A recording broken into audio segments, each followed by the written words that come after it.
before I had any kids, before I got married.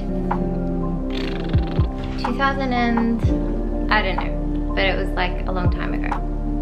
I think it's a good decade ago that I'm talking about getting diagnosed with Hashimoto's. So I've lived with Hashimoto's for over a decade. I can't remember the exact date.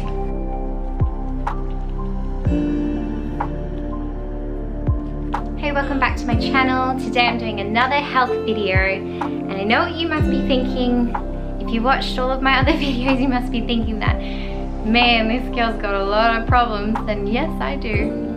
But let me assure you that if you have just been diagnosed with Hashimoto's and you realize that either you're happy because you finally got answers for the way that you're feeling and maybe now things will get better, no, definitely things will get better, or you're feeling upset because you're going to be stuck with this disease for life, and maybe you're both. Let me tell you, it hasn't really impacted my life that much. It's probably the least of my worries, to be honest. When it is out of control, yes, it is a big deal and you do not have a good quality of life. So it is a big deal then. But once you figure out how to get it under control and how to prevent flare-ups, it's not really that big of a deal to your life and doesn't really have a huge impact on day-to-day life. I'm here to help and hopefully give you some encouragement for how I've managed with it. I wanted to go through my story. I wanted to share how I came to my diagnosis, how it's impacted my life, and some of the symptoms that I had before I was diagnosed. So going way back, my story begins way back at college. So I was in a dorm. I had to eat the food that was on college, which wasn't the best food. I had become really sick from eating the food there. Two problems with the food there was, one, I was celiac and I didn't know, and secondly, I picked up some sort of bug that you can only get in third world countries. So that was great. So that led me to my first flare. I was sick all the time. I would go to the toilet and it would fluctuate between being extremely constipated to extreme diarrhea, and it was just, I thought I had some sort of bug or something, which I did have as well, but the bug had plenty of time to get, even once I was better from the college food there, I still would get these stomach problems. So that was another symptom of just having this weird stomach problems without any real reason behind it. I remember it just got worse and worse. I was living with some other girls in this house, and I just couldn't manage the cleaning. They must have thought I was the laziest person on this planet, but I could not even get out of bed to clean up my own room. I would finish an assignment or finish an essay and the paper would literally just end up on the floor. So I couldn't actually even see my floor because it was that covered in paper. I just did not have the energy. I would go to classes and come home and just sleep for the rest, however long I could sleep until the next day. I just did not have the energy to even take care of myself, wanting to sleep absolutely all the time. And even if I had slept for about 14 hours the night before, even if I had slept as soon as I finished all my classes, I don't know how I made it through uni, to be honest. I just slept all the time. I didn't even have the energy to do anything, really. It was just this overwhelming fatigue and lethargy that just left you almost like someone not really living. It looks like depression, but I wasn't depressed. I was confused why I didn't have energy, why I couldn't walk upstairs. I remember trying to walk upstairs to my friend's dorm room, and I just had to walk so ridiculously slow. It was like an old person walking upstairs. I just couldn't walk upstairs. It would take me forever. And once I got up there, I would have to rest for like an hour before I could do it again. So just things like that I thought I was just being lazy, or I don't know. Anyway, another symptom that I had before I got diagnosed was my hands used to shake a lot, and it got really bad. By the time I got my diagnosis, my hands, I remember doing an art project because I'm a primary teacher. I was painting something and I couldn't hold the paintbrush still. It was like this. I couldn't even paint it properly. It was ridiculous, and I knew there was something wrong with me then. Another symptom that I had was my eyes used to shift and do funny things. Like they used to feel like they're doing this. So when you try to read or walk, or they're just doing this, which was really bizarre. I was always very, very pale, very bad skin, very dry skin to the extreme levels, like flakiness for no reason. Constipation all the time, always struggle. I don't struggle with constipation anymore because I have my thyroid completely under control, and it's been under control for several years. But when it was out of control and fluctuating all over the place, it just, yeah, a lot of constipation. I also used to wake up with lots of sore throats for no reason. Didn't realize that was related until a few years later. That sore throat can be a sign of thyroid flaring up and being inflamed. Sensitivity to the cold, extreme sensitivity. So even if it fluctuated by a degree, I would need to get a jacket. It'd be just real extreme reactions to the weather. Even the same with the heat.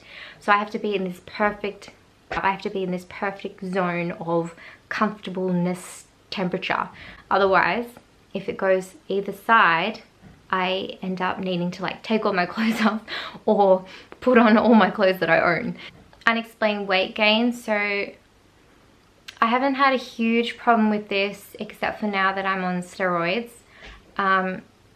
But weight gain, my weight would just fluctuate a lot and for no reason, even when I didn't change anything. I think more my weight would fluctuate when I didn't have the energy to exercise. So that was the huge factor there. Memory lapse. So just having this fog in your brain that you can't think, you can't function, you can't understand what people are saying. It's just this extreme fogginess. It's like someone's talking to you while you're underwater. You just don't understand. And that was not very helpful when I was trying to go through university. Initially, when my doctor and I discovered that my thyroid was not right, my T3 and T4 were a bit out and my antibodies were crazy out, like thousands and thousands. Not as bad as I've heard some crazy stories, but in the thousands.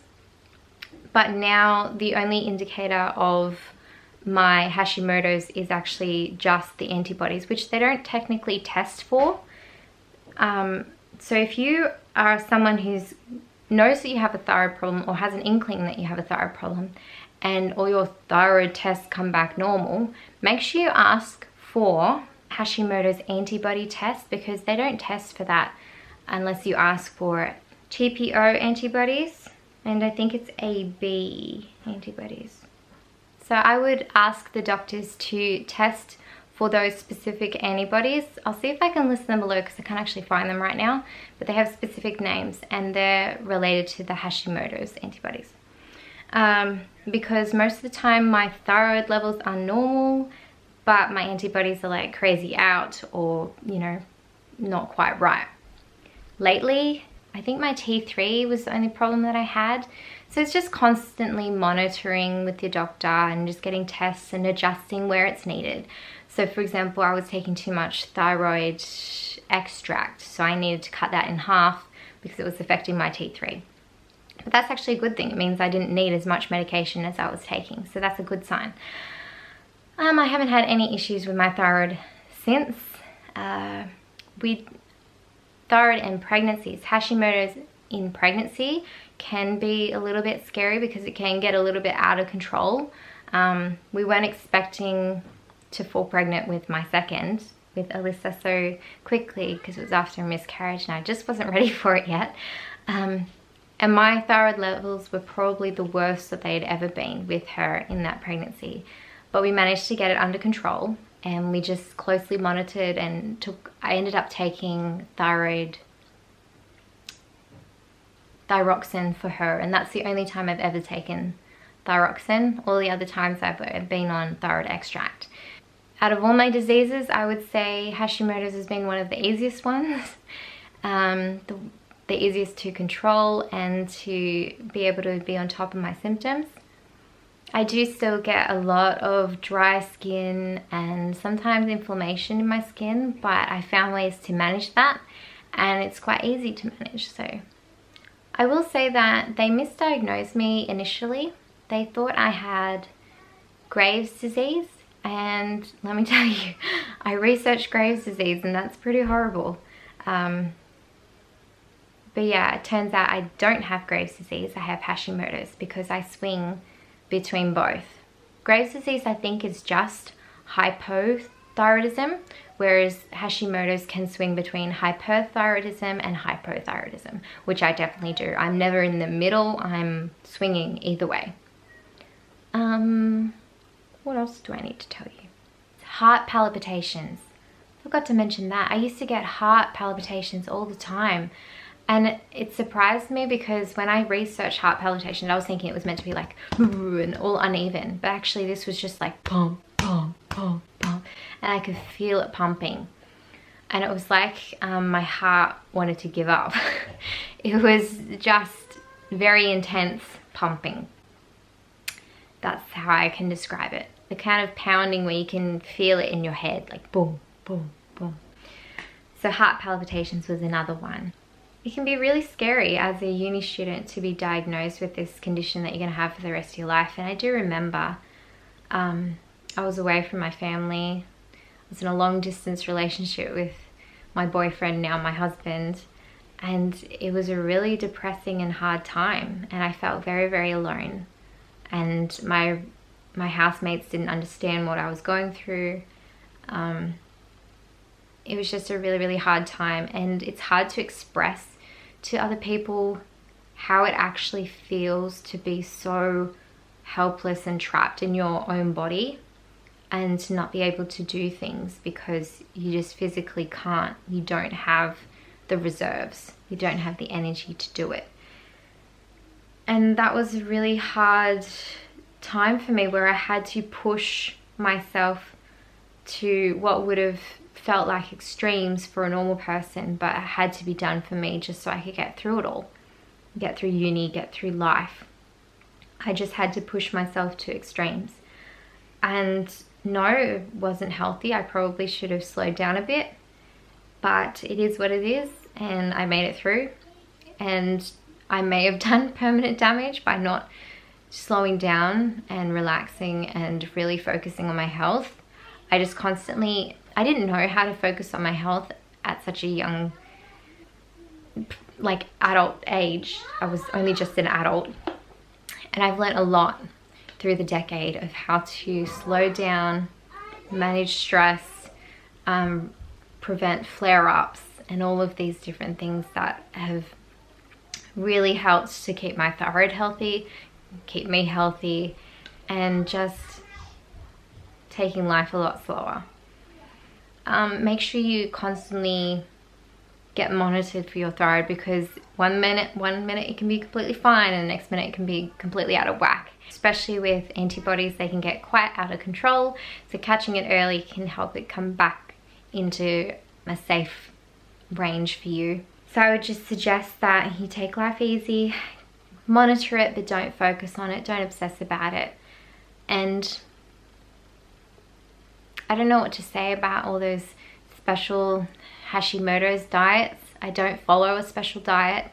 There's certain foods that people say that you should avoid. I've not noticed a difference when I went off those foods for about a year. I did not notice a difference at all in my results with flare-ups or anything. So I just try to eat a healthy diet of the things that I can eat. Yeah, so thank you for watching, thank you for joining, and I hope you found this video reassuring. So I hope this video was helpful. I hope that it gave you encouragement, and I hope that it helped you realize that yes, you may have this disease for life, but no, it doesn't have to impact you in such a huge way that it defines you. And just make sure you take care of yourself, take it slow, rest when you need to rest. Until next time, until next medical video of something else that's wrong with me, See you next time.